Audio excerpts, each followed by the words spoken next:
Welcome to another edition of Politics and Right. I'm Egberto, Willies, your host. Today, I am extremely happy because we're going to touch a section of this country that is very misunderstood. We're going to touch a section of this country that many a times vote against their own interest, their own well-being. Look, Brian Reisinger grew up on a family farm in Sauk County, Wisconsin, and lives to tell the hidden stories of rural America. He is an award-winning writer, speaker, and consultant. Brian worked with his dad on the farm from the time he could walk. His book, Land Rich, Cash Poor, tells the story of the disappearing American farmer, weaving forgotten history with his own family, a four-generation fight for survival. Welcome to Politics Done Right. Brian, how are you doing today? I'm doing great. Thanks so much for having me. Really appreciate it. Absolutely. So before we get started, tell me a little bit about your history on the farm, where you grew up, etc. Because I want folks to understand that this isn't what we're going to talk about isn't something coming from the left coast or the right coast, but this is reality and something that we don't get a lot of in our mainstream media, how people really live, the tribulations that they're really going through. Yeah, well, I appreciate you asking. I appreciate your focus on the issue. The reality is that I come from about as much a flyover country as you possibly could. You said it. I grew up working with my dad from the time I could walk, and it goes much deeper than that. We go back four generations. My great-grandfather actually fled and escaped pre-World War I Europe to come to Wisconsin, to come to the rolling hillsides of farmland in Wisconsin, try to make a better life. And my grandpa grew up in the Great Depression. And that was a time when farms, although things were incredibly hard, farms were such a dynamic part of our industry that he was able to climb into the middle class despite growing up in the Great Depression.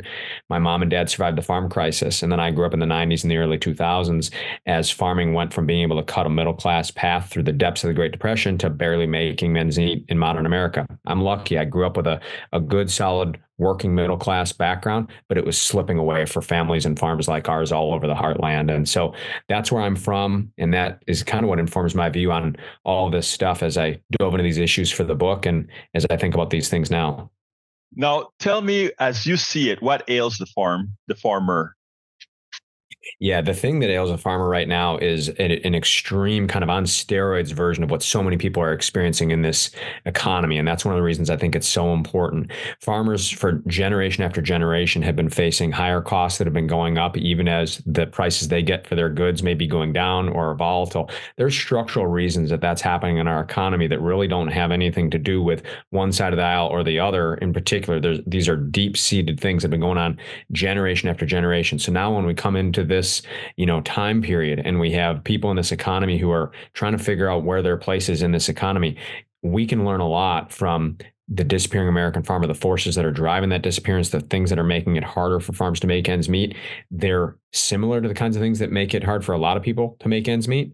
But it's so deeply seated, so wound into what's going on in our country. I think it's really informative. The other thing about it is it does impact every single American dinner table. We're talking about the food supply for every American, and so the hollowing out of rural America is something that everybody in every part of America should care about because it's impacting food prices. It's impacting the security of our supply chain during crises like COVID.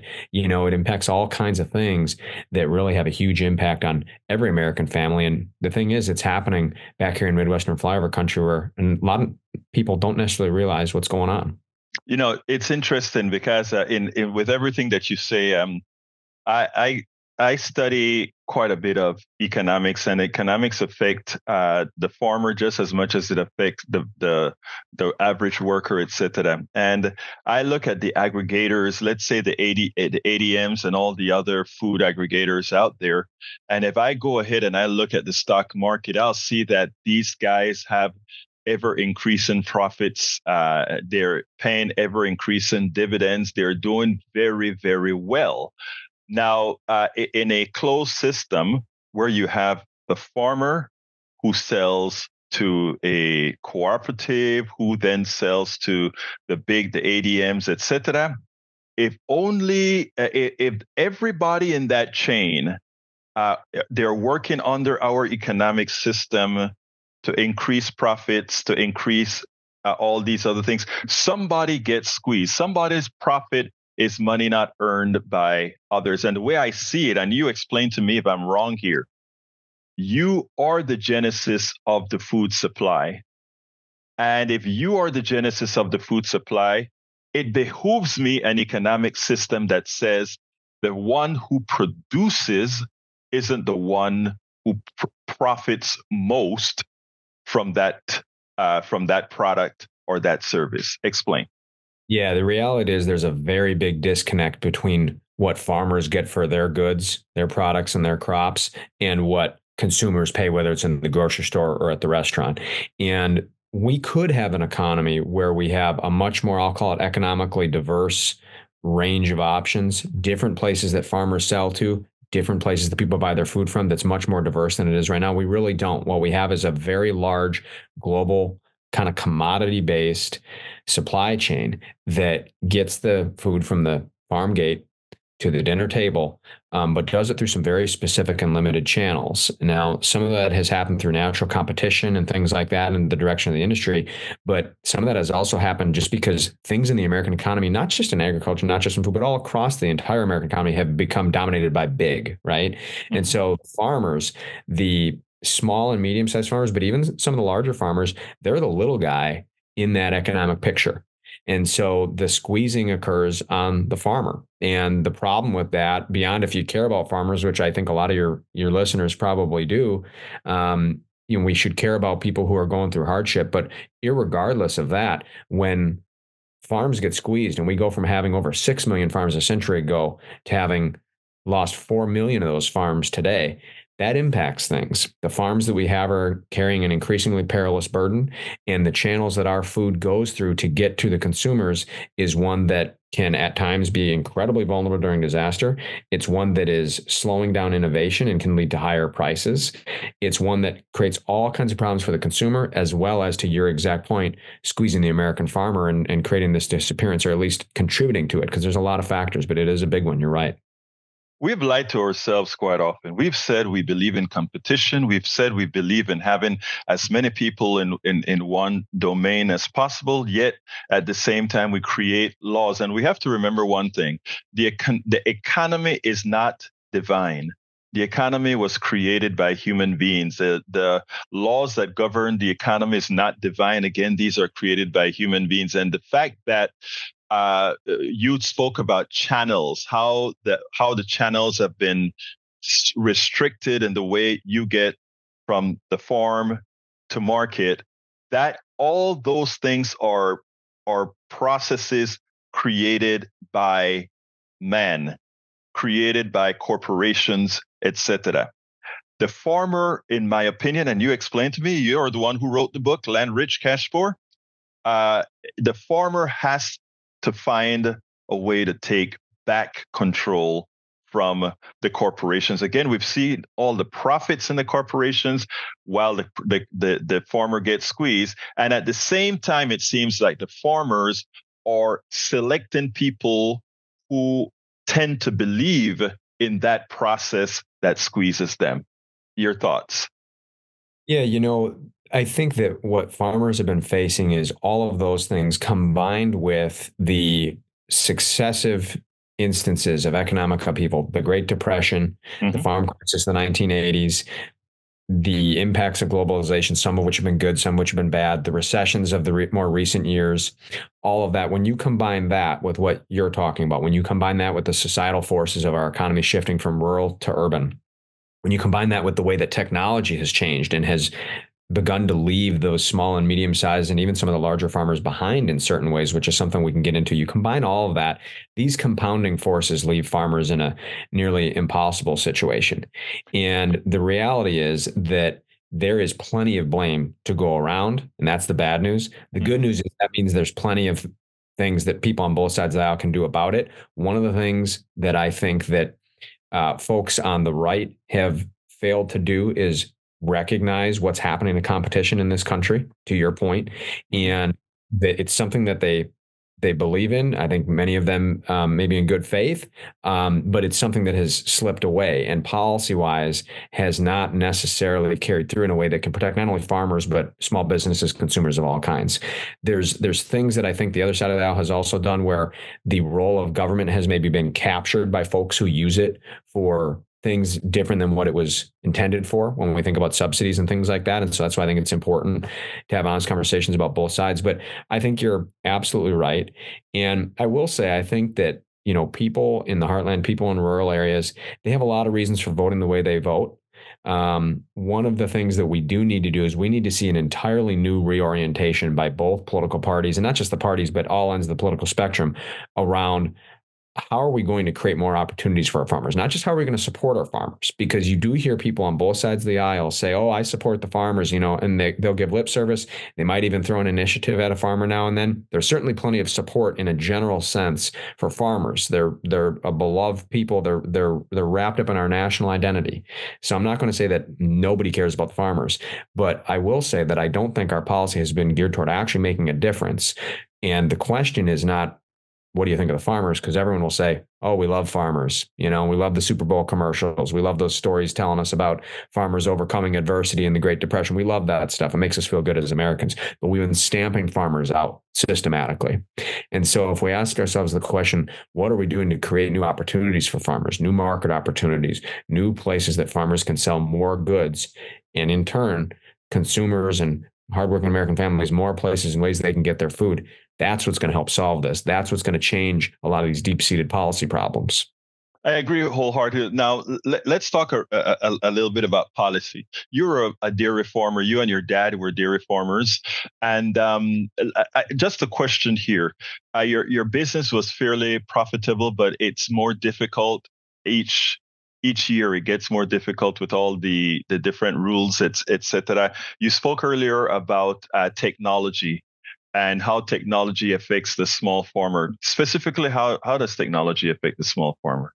Yeah, absolutely. It's a really great question. A note on how my background informs it. You're absolutely right. My dad was a dairy farmer. He's third generation. I worked with him, and then I also entered the journalism and the public policy world. So I end up, for better or for worse, getting a unique view of this, having lived it and then having worked in that realm. My sister still works with my dad, and we now have a farm that doesn't milk cows anymore, but raises cows for other farms, raises beef for consumers, and raises a wide variety of cash crops. The reason we did that is exactly what you just said, which is that it was becoming harder and harder each year for a dairy farmer of our size to be able to make it. So we have made a change. We're in that transition. Where does technology fit into that? This is one of the great untold chapters of what's happened to the disappearing American farmer. People remember the farm crisis in the 1980s, and that it was its own little depression just for rural communities. And what was going on around that same time was there had been a shift in technology in this country. In the 50s, 60s, and 70s, there were people leaving rural areas for urban areas, and there was a need to figure out a way to make it so that farms could continue to operate with less labor because they had people leaving because there were better paying jobs in the city. So one of the ways you could do that is you could have technology help farms get better scale, meaning take on more acres, take on more animals with fewer people breaking their backs to do it. Some of that was good because we were losing workforce to the urban areas and because farming's hard work. And man, modernizing it and help it be more efficient is a good thing in general. I think we can all agree on some amount of that. But what happened is it went so far. And by the time we got to the 70s and 80s, those farm wages and those factory wages kind of caught up. We didn't need to have technology making it possible for farms to get bigger and bigger anymore. That had worked out and it was just fine. The technology was now leaving behind those medium and small size farms. What we needed was what's called scale neutral technology. That means that it's affordable enough and practical enough for farmers of all sizes. So instead of the big implements being pulled behind tractors that cover huge amounts of fields, bigger than a lot of farms have, and more expensive than a lot of farms can afford, we needed technology that was going to work for farms at all levels of that kind of chain. And we didn't have that. And by the time we got to the 70s and 80s, by the time we moved into the farm crisis, technology was leaving farms behind as well. So we got on the other side of that farm crisis. All that economic devastation came into the 90s. And the small and medium-sized farms that remained, not only had they weathered that terrible storm of the farm crisis, they also didn't have the technology they needed to be able to continue to compete in this economy. Now, so the reality is we could have had policy that mitigated that. We could have had policies that gave certain advantages for small forms. Let me say something. We always talk about security. We always talk about the national security. And we tend to look at that from a militaristic point of view, not realizing that having a diverse bunch of folks who farm. Let me give an example. Suppose we created one large farm, it would always be more efficient to have one huge farm, one manager, and everything works fine. But you shoot that manager, or that manager gets sick, or something happened, you no longer have diversity. With the lack of diversity, you kill the crop. That's why we like to have diversity in crops, diversity in all these things to ensure the sustainability over time. Now, as it turns out, there is a downside. There's an upside to having huge farms. I mean, there's an upside to having huge farms. Theoretically, prices could fall because there's less labor, efficiency of scales, etc. The price you pay are two, right? One in which we can hurt ourselves if there is a major problem. We found that with the milk industry, right? With the Similac, when the baby food industry, by concentrating that into one area, when one plant went down, it was a national issue. Same thing with farming. We could have that problem. Now the issue is here that we lose our security by not having a whole bunch of small and medium sized farms throughout our nation. And only policy can control that, because efficiency is not the only thing we should be searching for. We should be searching for sustainability as well. And one of the problems with this efficiency is that efficiency didn't go to pay farmers for having brought us to that point. It went into the pockets of the few who controlled capital. And here's what's happening. We have had basically the holy grail of food and agriculture policy in this country has been about cheap food. Mm-hmm. And cheap food is, to your point, is a worthy goal. The reality is that food becoming a smaller share of household budgets is a good thing. Mm-hmm. And there's a lot of things about our system that have been a modern miracle in that regard. But when cheap food is the only thing you're going after, you lose having an economy that has a way that can be lasting and can be durable, to your point, being sustainable. And so we needed to have something a little bit different. We need to gear our government policy around what's going to create opportunities for those farmers, because if you create opportunity for those farmers to continue to thrive in a wide variety of businesses of all sizes, both the farms and in the general agriculture and food sectors to be able to thrive, you have more choices for people. You have more durability. You have all the things that you're talking about that we're lacking. And it's because our holy grail was only cheap food, which again is a good goal, but it should just be part of it. It shouldn't be the only holy grail. So what we ended up having happen is, yes, the economy shifted more and more toward only efficiency, and efficiency is good and we need it, but shifting only toward efficiency means that we lost other things along the way. And that's a real problem. And it's a systemic issue.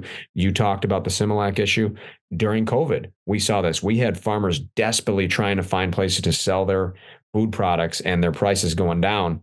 And we had consumers desperately looking for goods and their prices going up. How does that happen? Why can't the farmer and the consumer just walk across the street and help each other out? Because we have this large system that some of it is needed. We have to have a sophisticated supply chain to compete globally, to be able to supply different types of markets, but it doesn't have to come at the expense of also having local and regional economies that are robust. They give people options where you can go down the street to your grocery store, you can go to a specialty food store, you can stop off at a farmer's market, you can go to the local meat shop, you can do all the different things that you would do. You don't have to go 20 places to get your groceries. I'm not saying that, but you can have the ability to go a couple different places and to be able to have different access points for things. That's good for families. That's good for American competition and businesses of all kinds and all sizes. And that's good for the farms. But unfortunately, we have instead have this situation that has squeezed farms nearly out of existence and has created problems for everybody as a result. We are wedded to one economic system, and we are wedded to one group of folks who decide what the economic system is going to look like. And I've always said this, even during every recession we've had, even through the Depression, even through what we think is a growing economy, is that if you have a lot of people ready to do the work, you have a lot of products out there, and somehow you get unemployment and a shortage of product. The problem is not the people. The problem is not the lack of resources. The problem is a failed economic system. And I think until we're honest about that, we do, in fact, if farmers are suffering, if farmers are dwindling, if all these things are occurring, you cannot say you have a healthy economic system or economic system that works for people if people are suffering within that system. Let's say your dad, when you were growing up on the farm, let's say your dad got some sort of a very chronic illness that really stopped him from being able to run that farm. And to save his life, he had to have this $1 million surgery or whatever. Your entire farm would be on the, would be at risk. Yet, there are societies, and I always like to talk about our brothers and sisters in Norway or other places where all those things are mitigated. I had a guy who listens to my show in Norway, and he called and he said he's an American who moved to Norway because of those particular incidences. His son got paralyzed and over in Norway, and he was just amazed that a bad act or a illness or being hurt by your cotton gin or what, or a cow kicking you and making you sick or whatever didn't mean the end of the family farm or the end of your financial security. So I think I think having people like yourself out there writing books like this, telling people as it is. And look, I am a very political person, but if you notice, as I asked the question, I tried to make it non-political in the way, because it's a thing that affects people. It affects people's lives. And what we're looking for is the solutions that one must find to make sure all are sustainable. Now, let me just say, Brian, I ask questions, etc., but you wrote the book. What would you have liked to say or tell us that my questioning was lacking in? We've had great questions, and it's been a really great discussion. I love being able to engage with people from all different viewpoints and all different places, because that's what we're going to need to be able to do to solve this issue. And so I appreciate the dialogue. One of the things that was really interesting and rewarding for me was being able to take a lot of these big macroeconomic forces and societal forces and technological forces that I researched to figure out what had been going on and connect that with my family's experience. That was very personally rewarding for me. I also think I hope, one of the things that will make the book compelling to people, that will make people want to pick up Land Rich Cash Poor and be glad they did, which is to say they will learn about these issues we've been talking about, but they'll also see what it's like for our family. And so, I'd like to talk for a moment just about what that's been like. I mentioned my great grandfather coming over here, escaping pre-World War I Europe. He worked under debt for decades to be able to establish our farm. And my grandfather grew up through the Great Depression to be able to get into the middle class. Even in the modern day, I was amazed at how these big forces combined with things that happen in our life. My grandpa, when he was a man and my dad was 8 years old, my grandpa fell off a corn crib and broke his back. And my dad stepped up at the tender age of 8. And he's been milking cows and farming ever since that time to help out. When my dad was a parent and was going through kind of middle age, and I was 14 years old, my dad ended up having the need to have a really important surgery because of some internal bleeding things he was having at 14. I stepped up. My dad was laid up for a month and a half. And you're right. These things, they put the farm at stake, and it really presses down on families like ours. And we're so grateful for the opportunity to do this and to live close to the land and to help feed the country. But also just the things that happen to a family when you're living close to land and you're subject to the weather, the wind, the rain, the economic forces, the physical danger and the peril that can happen.